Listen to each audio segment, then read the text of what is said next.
All right. Hi, everybody.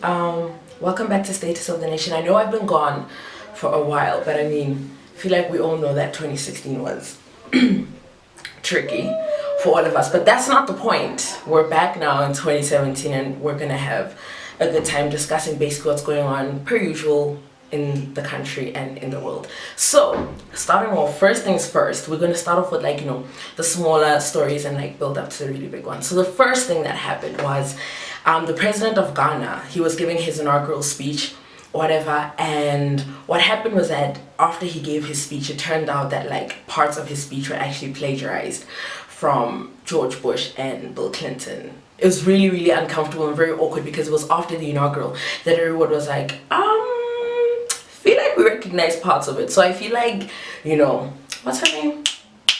Malaria. I feel like I'm right. Trump. So she's not the only one to obviously, take people's words or whatever. But of course, the president of Ghana, his team and his people, they apologized. No, it was an oversight. It's not going to happen again. But I mean, it was still pretty embarrassing. Two, don't know if you guys remember, well, especially here at home, there was this Ponzi scheme. I mean, because that's what it is, called Triple M. Don't really know how it works, but I just know that, it was creating some problems. So basically, Triple M, arrived in South Africa last year and was a big thing all over. People were trying to get other people to join, and it was a whole thing. And I remember on my Facebook, I wrote a whole in-depth thing. I'm gonna link my Facebook down below so you guys can go check it out. I'll find the post and reshare them again. But it basically breaks down what Triple M is about and why it's a Ponzi scheme and some of the issues. Well, basically now, it seems like it's going to be revived again for 2017 because the people who are part of Triple M, they've decided that they are going to introduce a new currency called Bitcoin, right, for their new users. Because apparently in 2016, people who are on the old system, they couldn't withdraw their Mavros, I want to say. I don't know. Whatever the money that they were using, they couldn't withdraw it. So basically in 2017, they're saying that now they're going to introduce Bitcoin and everyone is going to start whatever it is that they were doing, they're going to start up again. What I found interesting though is that on their actual Facebook page, they were basically going on about how the reason why Triple M kind of fell through is because the media was trying to portray it and paint it as this bad thing or whatever. But I'm like, you don't need the media's help for that. You do a little bit of research and you know what Triple M is really about.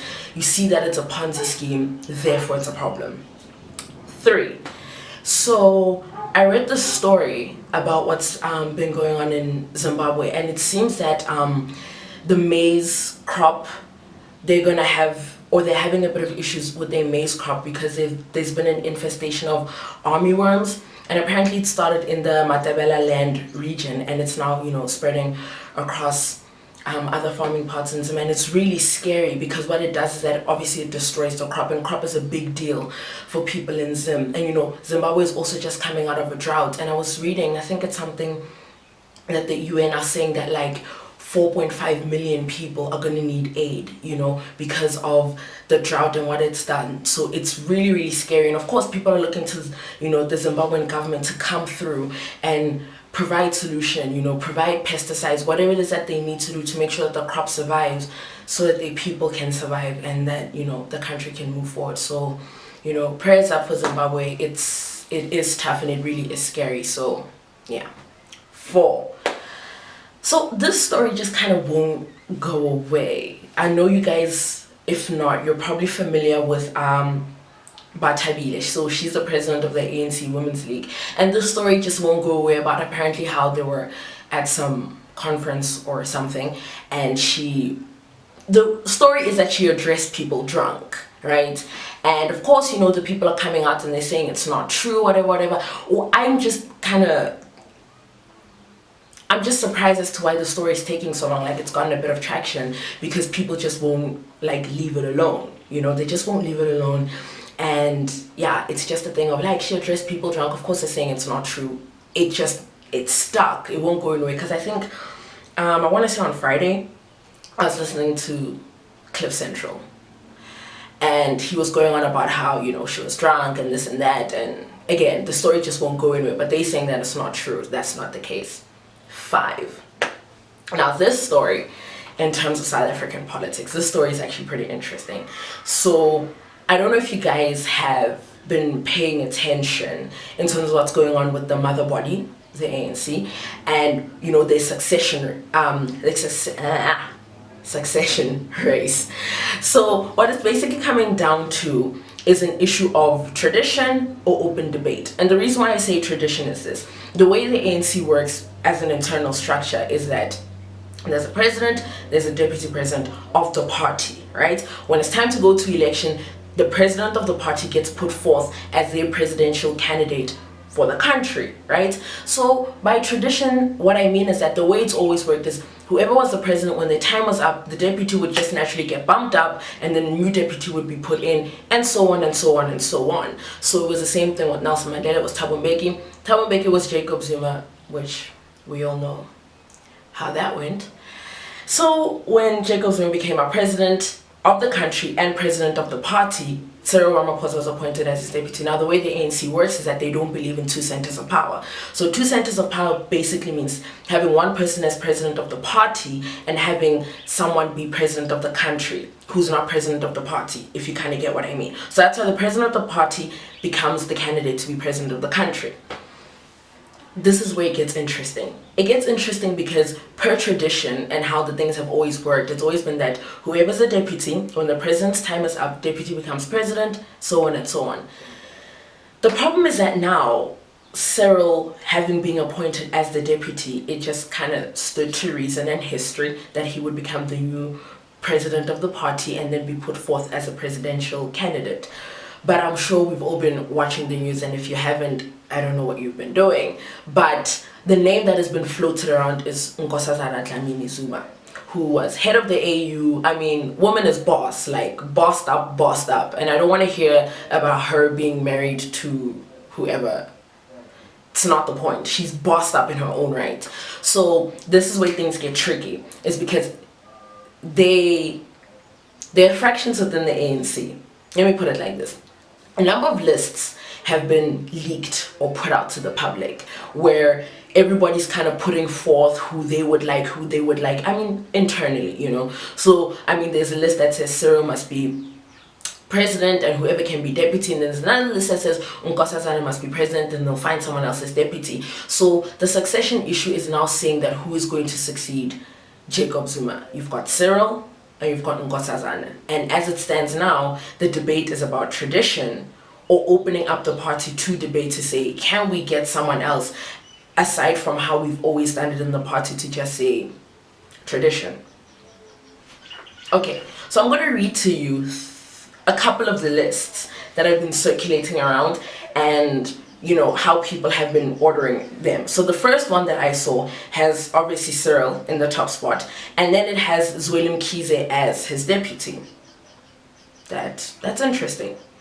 Another list that I saw, this one was circulated by the ANC Youth League. They basically have Ace Mahashula in the top spot and Nkosazana as his deputy.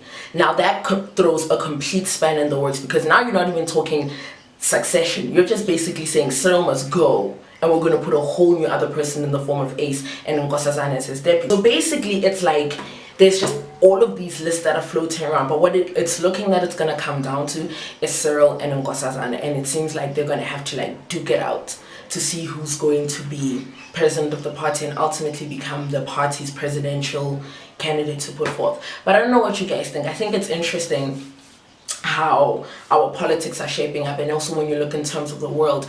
Do you think, how do I ask this question? Do you guys think that for the ANC as it stands, should it just carry on with succession, how it's normally done things, where the party internally just picks its own people? Or do you think it's a good thing that it's being opened up for debate within the party to say, well, here's a person, here's a person, here's a person? Because Gwede Mantashe was basically saying that the challenge is if you've had a deputy president and now succession needs to happen and then you don't pick the deputy, are you basically saying that they're incompetent? And it raises a lot of those questions, and it makes everyone a little bit uneasy. Or maybe another question is this: should the party really be choosing their leaders based off of what is decided internally? I mean, my friends and I have had this conversation a bunch of times to say, how about the party opens it up to say, these are the people that we're thinking about, and have people who are members of the ANC or voters of the ANC decide, like how in the US it works, there's Republicans and there's Democrats. Everybody throws their hat in the ring for the Republicans and the Democrats, and then they all go out, they go campaigning, and then the public votes and they vote and they vote up until there's only one man standing. Then the party, whoever the last man standing is, the party then endorses that person to say, this is our, presidential candidate. Is that something maybe that the ANC should look into? I'm not saying the exact model, but making it more open and having people who are part of the ANC or members of the ANC have more of a voice. I don't know. Let me know what you guys think. Okay, so let's take it to the States. First of all, Mexican president has let it be known yet again that he's not paying for the damn wall. So basically, if Donald Trump wants that wall to go up, he's gonna have to pay for it. Because the Mexican president was like, not my coins. You're gonna have to tell the US people that you're gonna use their coins to put up this wall. So that's that. 2. The Republicans are still going on about repealing Obamacare. What's frustrating is that they're going on about how they're going to remove it, but they're not talking about what they're going to replace it with. And right now, for me, it makes no sense to take away medical aid or medical care that is benefiting millions of people in their country. And not only do you not have a backup that is going to be as efficient and is going to cover as many people, you're just removing it. Just 3. Lady Liberty is going to be depicted on the US currency as a black woman. So it's going to be $100 coin, and it's like a black woman, and she's just everything. She's got braids and she's got them up in a bit of a bun, and I dig it. I think it's cool. And apparently like that coin is mainly going to be for like collectors and stuff, so I think that's actually pretty dope that they're going to do that. 4. So 20th of January is apparently the day that Obama says goodbye, allegedly. Like, I don't know. But Donald Trump is obviously going to have his inauguration, and as of now, he's still scrambling to find people to perform for him, because literally, it seems like they have asked everyone and their third cousin to come and perform for this man, and everybody's like, nah, I'm cool. I'm not going to do it. So I honestly feel like at this point, his inauguration is just going to be a CD player played over a loudspeaker, and they're just going to hope for the best, because literally no one wants this gig. I heard like a rumor or something about how apparently, who's this? R. Kelly was going to perform at the inauguration. And I read something that like people were saying that apparently they have a lot in common. I don't know, something about golden showers. I feel like those are expensive. I mean, gold is a precious metal, and I don't know. But yeah. Trump has no one to perform for him. That's basically what it is. And I remember he tweeted about, oh, these A-listers are like begging to perform for me. I was like, I would like to see some receipts. I really would, because no one really likes this man, so who's to say. Last thing, back home in South Africa. I know you guys saw the story about ABSA and the report of the public protector and having to pay back apartheid era money, and it's just a lot that's going on. I'm still kind of like reading up on the story, just trying to figure out what's going on.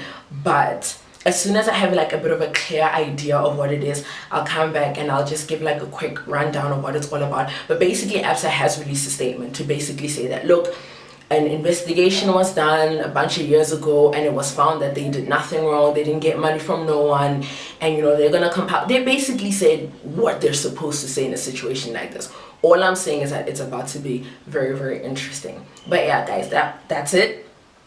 That is the status of the nation. So many different things going on. Please make sure to thumbs up this video, comment, and subscribe. Let me know what you guys think about the stories that we've spoken about today. And so let me know what you guys think about the stories that we've spoken about today. Be in the comment section, and in my description I'll link my Facebook and all of those different things so you can see where we keep the conversation going.